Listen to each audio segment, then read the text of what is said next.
Abram os portões, vamos fazer essa geringonça ligar à força. Senhor, eu não recomendo que faça isso. Desconhecemos quase que por completo o potencial dessa tecnologia. Vamos colocar nossos homens em risco. Isso não é problema meu.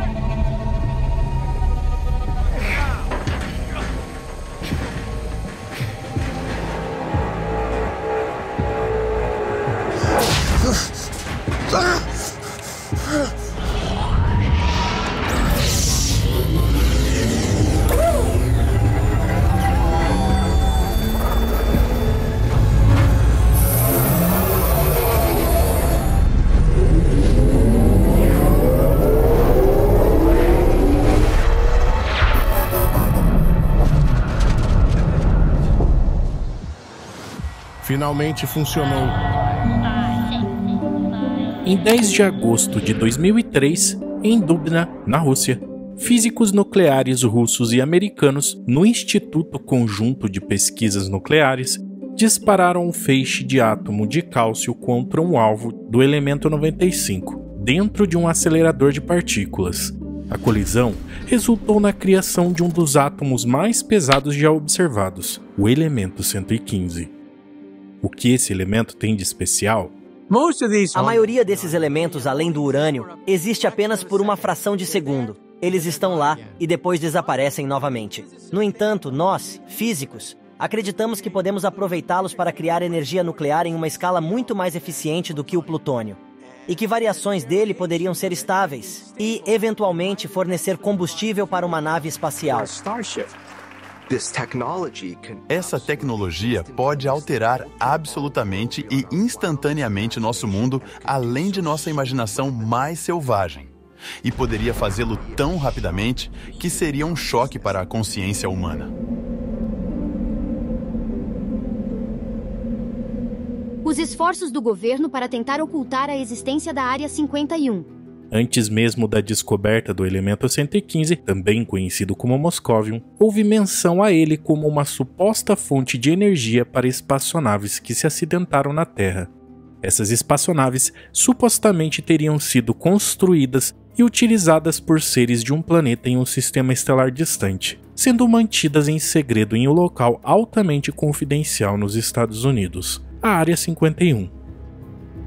Neste complexo secreto, são adotadas medidas rigorosas para evitar a divulgação de qualquer informação, incluindo investigações sobre indivíduos que se aproximam e verificações de segurança rigorosas antes da contratação de qualquer pessoa que possa trabalhar lá. Caso alguém ultrapasse essa linha ou faça menções ao que está presente na área, são tomadas medidas drásticas. As pessoas que voam para a Área 51 precisam deixar seus telefones celulares e qualquer outro equipamento no terminal antes do embarque.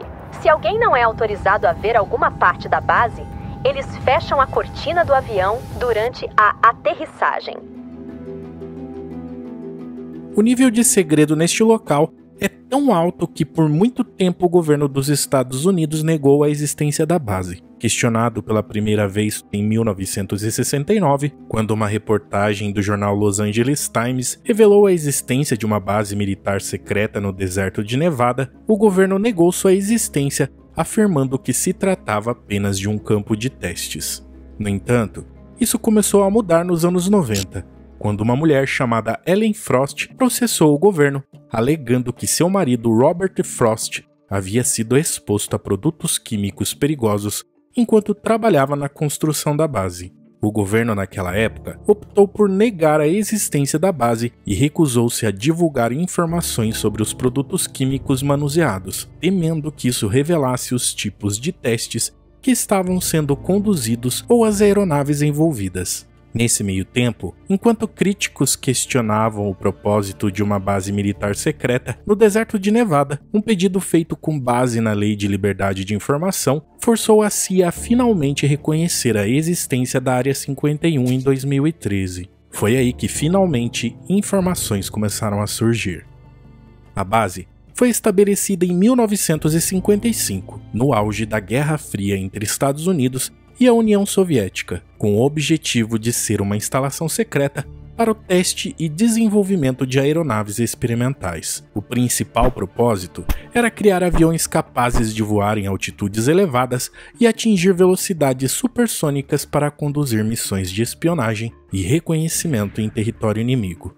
A base estava situada no leito seco do Lago Grön, a cerca de 135 quilômetros ao norte de Las Vegas. Essa localização era ideal para garantir o sigilo das operações, pois era isolada e cercada por montanhas. A Área 51 fazia parte da área de teste e treinamento de Nevada, uma vasta região controlada pelo Departamento de Energia dos Estados Unidos, onde também eram realizados testes nucleares.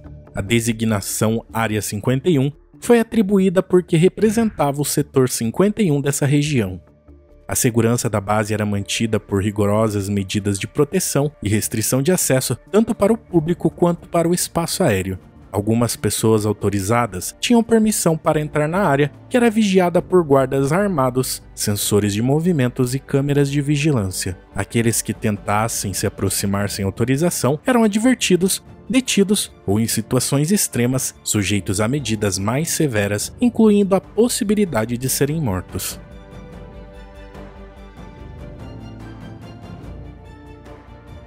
Mas o que atraiu a atenção em relação ao que ocorria nesse local não era exatamente o que o governo havia divulgado, e sim o que havia sido divulgado 24 anos antes.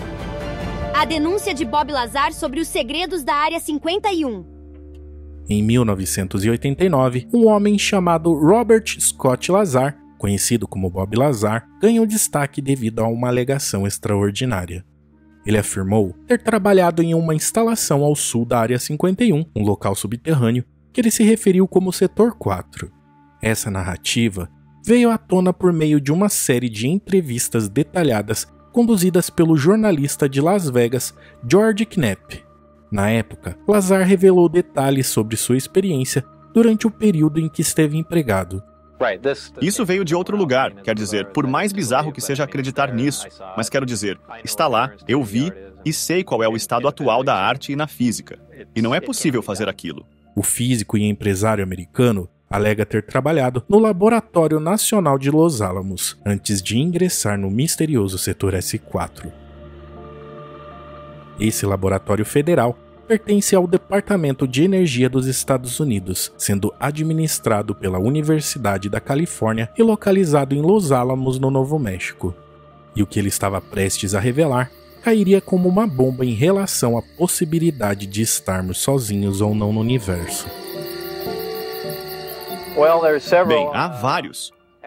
Na verdade, há 9 discos voadores de origem extraterrestre que existem por aí. Segundo Lazar, ele foi contratado em 1988 por uma empresa chamada EGIG, uma empreiteira de defesa nacional dos Estados Unidos e fornecedora de serviços técnicos e de gerenciamento que prestava serviços para o governo. Ele foi levado para a Área 51 em um ônibus com janelas escuras, acompanhado por outros cientistas e técnicos. Ele conta que teve que assinar um contrato de confidencialidade e passar por diversos procedimentos de segurança, incluindo escaneamento de retina e testes de polígrafo. Além disso, ele retrata que foi entrevistado por agentes de um escritório em Las Vegas, onde verificaram seu histórico e habilidades. Ele só descobriu que estava indo para a Área 51 quando finalmente chegou lá. Dentro da área, ele teve acesso a um hangar disfarçado por uma porta camuflada de areia, onde estavam guardadas 9 espaçonaves distintas, que ele se referiu como discos voadores.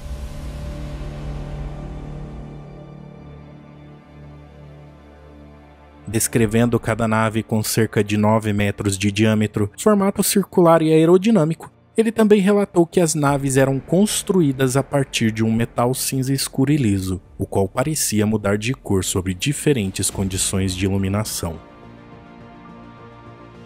Lazar afirmou que participou de um projeto ligado a uma dessas espaçonaves. Porém, devido às medidas de segurança e sigilo, ninguém tinha acesso completo aos dados da pesquisa, estando limitados a trabalhar em partes específicas. No caso dele, a tarefa consistia em estudar o sistema de propulsão.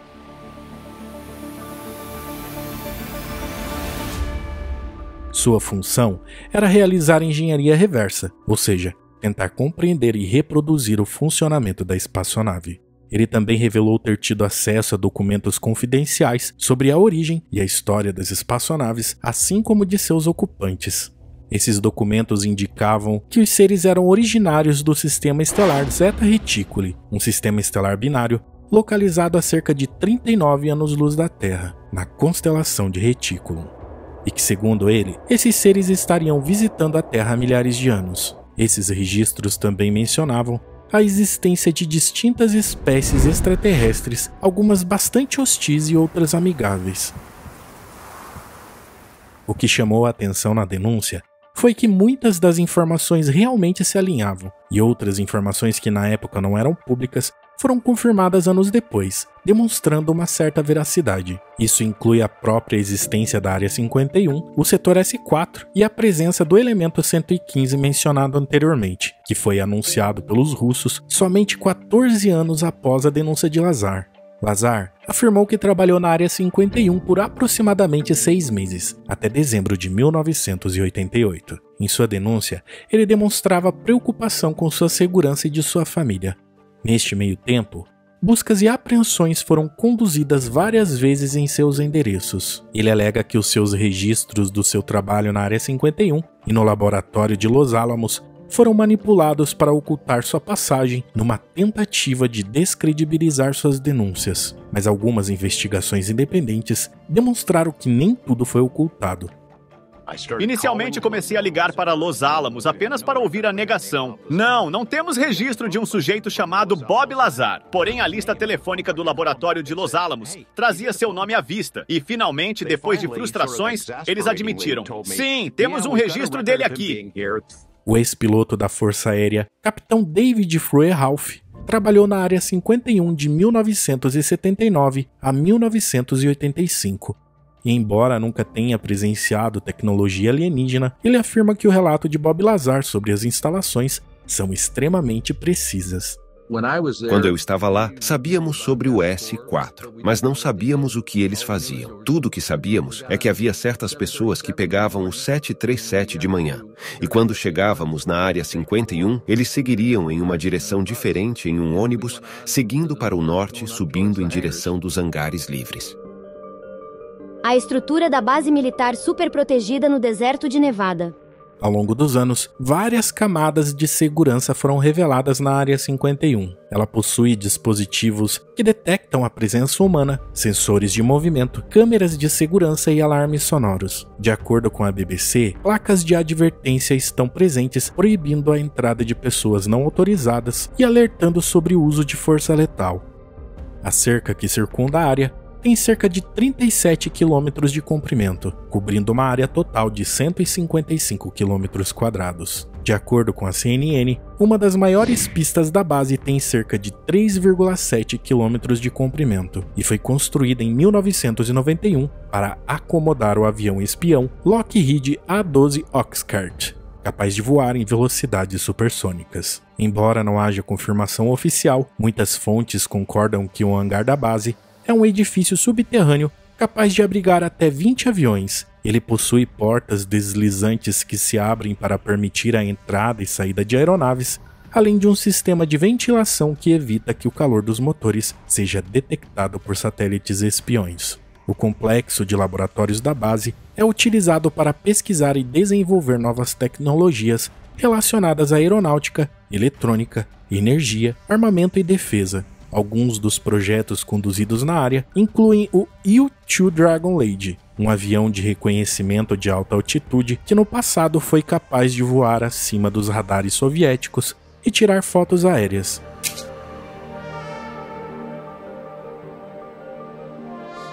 O já mencionado A-12 Oxcart e o SR-71 Blackbird também foram dois aviões supersônicos espiões capazes de atingir velocidades acima do Mach 3, o que equivale a 3 vezes a velocidade do som, e de atingir altitudes de mais de 25 mil metros. Aliás, o SR-71 ainda detém o título de avião mais rápido do mundo. E o mais curioso é que também incluiu um MiG-21 soviético, um caça-jato de origem soviética, obtido secretamente pelos Estados Unidos em 1967 por meio do programa Heavy Donut, o MiG-21, foi levado para a Área 51, onde foi estudado e usado para treinar pilotos americanos em combate aéreo.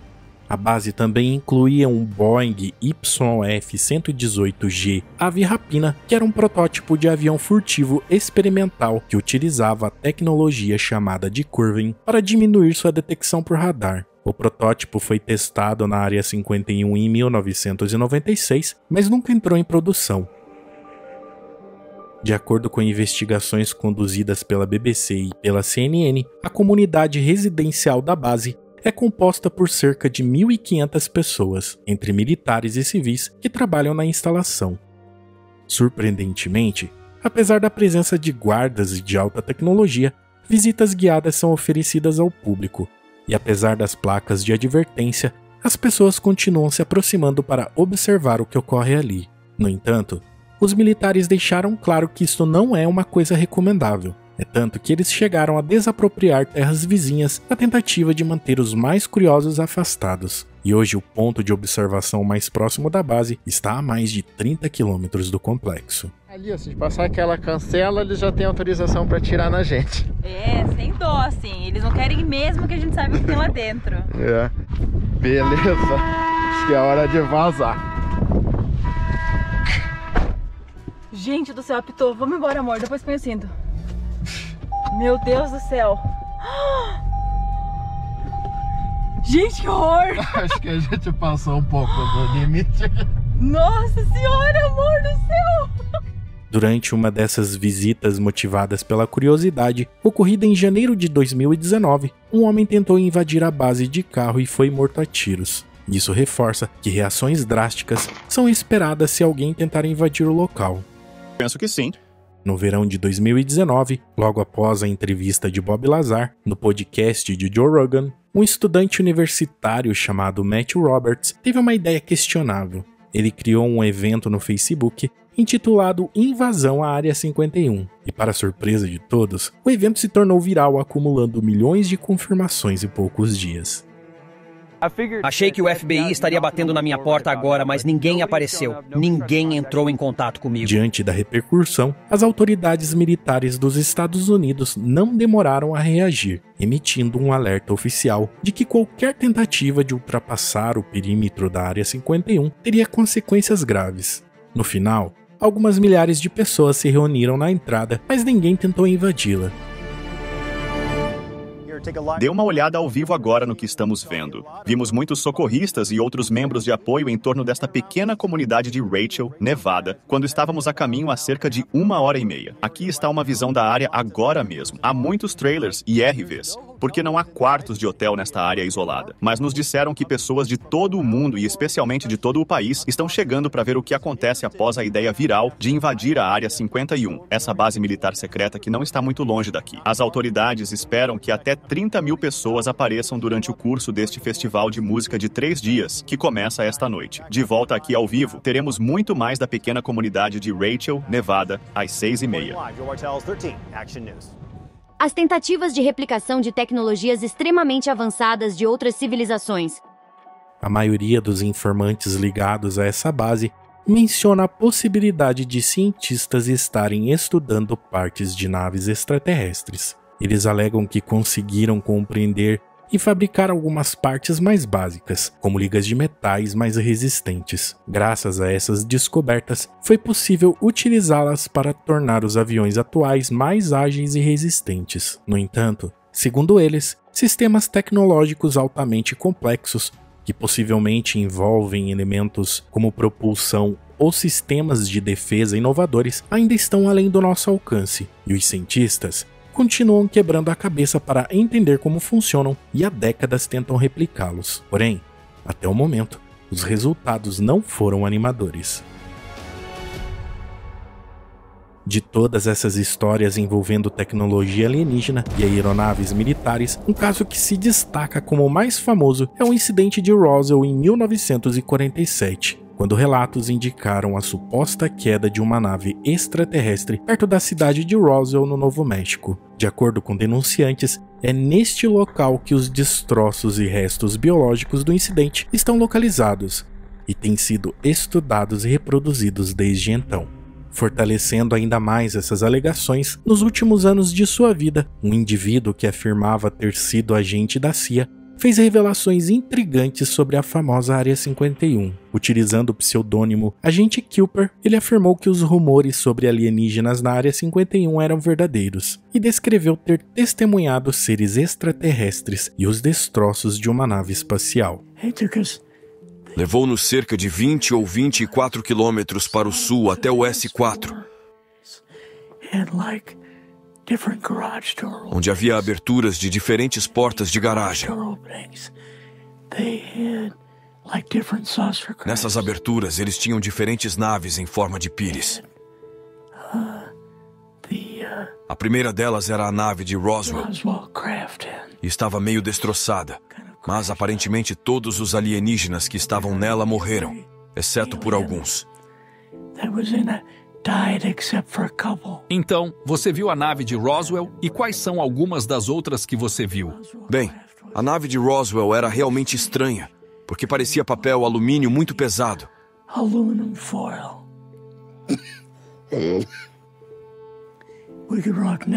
Poderíamos caminhar ao lado dela e balançá-la. O conjunto todo pesava provavelmente 68 a 130 quilos. Eles podiam dizer qual era a fonte de energia?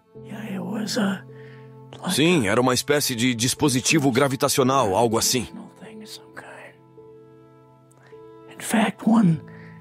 Na verdade, mais tarde consegui o código matemático para a gravidade em um cartão de 3x5. Mathematical code for recursing gravity in a 3x5 card. I guess they are different types. Eu acho que eram diferentes tipos de grays. Como você viu essa evidência? Later on, mais tarde, quando chegamos ao S4, vimos o filme da autópsia. Viewed the autopsy film. And then the colonel said, o coronel disse que estávamos entrevistando um grande alienígena. All right, right there. How did you feel at that moment? Well, I thought, boy. Bem, eu pensei, nós não tínhamos ideia de que íamos ver algo real, ou se tudo que veríamos eram só os filmes. Você deve ter ficado um pouco com o coração acelerado naquele momento. My boss was able to go in. Meu chefe conseguiu fazer uma entrevista parcial conosco. Como esse grande alienígena parecia? Você poderia descrevê-lo? Um pouco sim, ele parecia um pouco oriental. Estou apenas me perguntando se parecia quase humano. O que você acha? Não parecia humano em relação ao tom de pele e, basicamente, em termos de formato e tamanho. Como era o tamanho da cabeça em comparação com um humano normal, por exemplo? O cérebro era um pouco maior, e o nariz era muito, muito pequeno, e as orelhas eram apenas como buracos. A boca era muito pequena.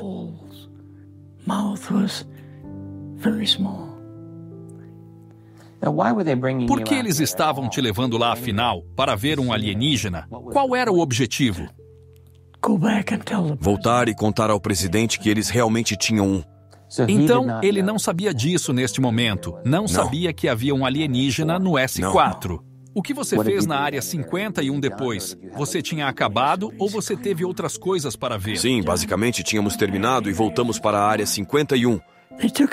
Eles nos levaram para o prédio principal, onde vimos um U2 que, é claro, não sabíamos que existia.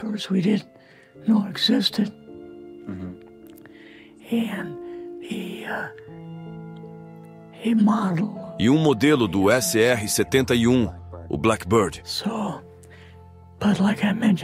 Mas, como mencionei anteriormente, não era um modelo do Blackbird atual, mas sim uma versão anterior. Cooper alegou ter trabalhado secretamente para a CIA entre 1957 e 1960, utilizando um nome falso durante esse período. Seu nome real, eu quero dizer, o nome com o qual você cresceu, que era diferente do que você tinha? Sim, eu nunca usei na CIA. Se a gente conseguiu recuperar uma espaçonave alienígena, quer dizer que tem tecnologia que permitiu a eles viajarem de uma estrela distante até aqui. E a primeira coisa que você vai fazer é juntar tudo isso e colocar num lugar seguro.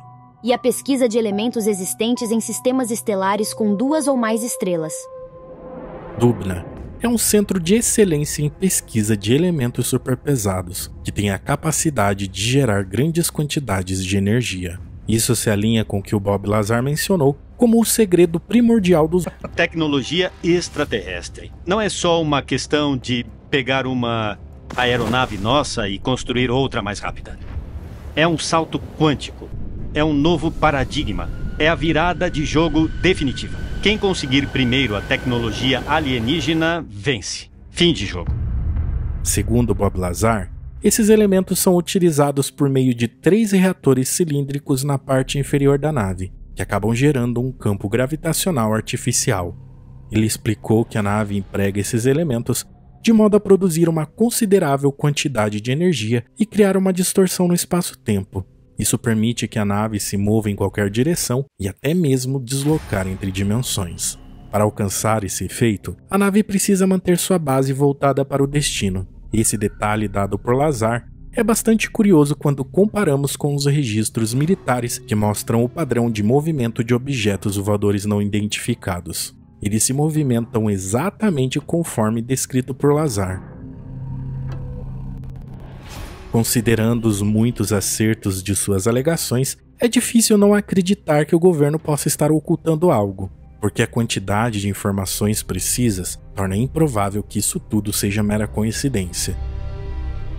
Esses avanços tecnológicos levantam questionamentos sobre quanto tempo levará até que possamos explorar planetas em estrelas além do sistema solar. No entanto, seja qual for a verdade que estão guardando, toda essa tecnologia indica que os criadores dessas espaçonaves possuem um nível de conhecimento e tecnologia muito mais avançados do que sequer conseguimos imaginar. Isso nos leva a questionar a que ponto de desenvolvimento esses seres estão. Poderiam eles existirem há muito mais tempo que nós? Se chegarmos ao ponto de confrontá-los com nossa tecnologia limitada, estaríamos à mercê das suas vontades? A escala proposta por Kardashev talvez possa fornecer algumas respostas a essas indagações. A escala de Kardashev e a identificação do estágio dessas civilizações. Em 1963, em Moscou, na Rússia, o astrofísico Nikolai Kardashev investigou uma fonte de rádio não identificada originada de um quasar chamado CTA-102.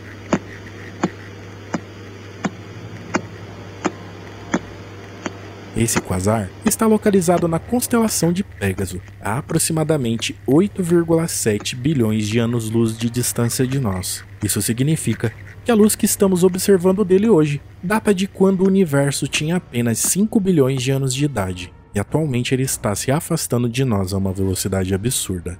Na época, devido às suas características únicas, Kardashev propôs que essa fonte de rádio não identificada poderia ser a evidência de uma civilização do tipo 2 ou 3 na escala que ele desenvolveu, conhecida como a escala de Kardashev.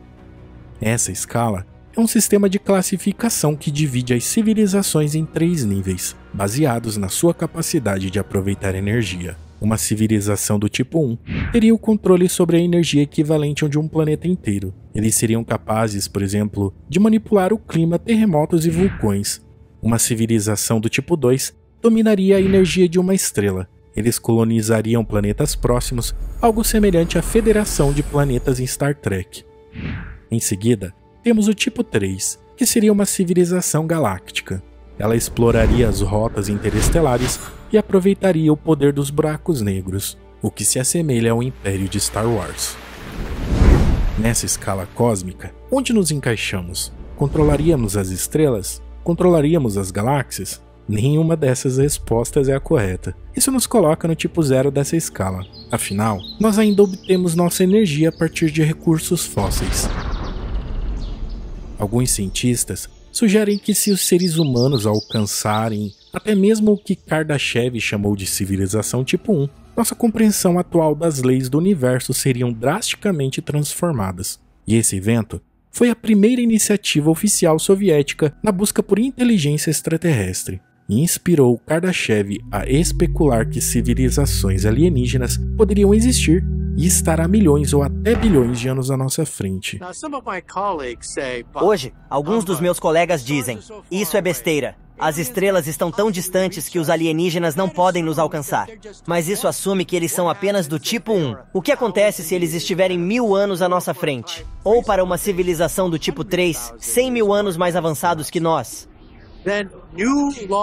Então, novas leis da física começam a se desdobrar. E todas as besteiras precisam ser descartadas. Porque uma nova escala de física emerge quando você é tipo 2 ou tipo 3. Existem vários físicos teóricos que acreditam que uma vez que os humanos alcancem o status de uma civilização tipo 1, a evolução para o tipo 2 e a colonização de outros planetas ocorrerão rapidamente, de maneira semelhante ao nosso salto evolutivo de macaco para humano. Portanto, é possível que as civilizações que construíram essas espaçonaves já estejam no estágio tipo 2, e agora estejam focando na exploração de planetas em sistemas estelares. Então, possuir materiais de origem desses seres teria um valor inestimável para os governos, o que explicaria o motivo pelo qual eles guardam tanto segredo. Ou talvez nem tanto, já que muitas dessas informações têm sido vazadas ao longo do tempo. Eles realmente não consideravam isso uma grande ameaça, mas sempre houve uma vida que não sabemos com certeza. Acho que eles serão prejudiciais para nós, mas não sabemos realmente. Não podemos dizer com certeza se eles não estão tentando invadir ou estão nos verificando nossos militares. O porquê de tudo isso? Mesmo assim, muitos dos avistamentos sempre aconteciam em áreas classificadas e bases militares. Esse tipo de coisa parecia quase como se eles estivessem explorando, sabe?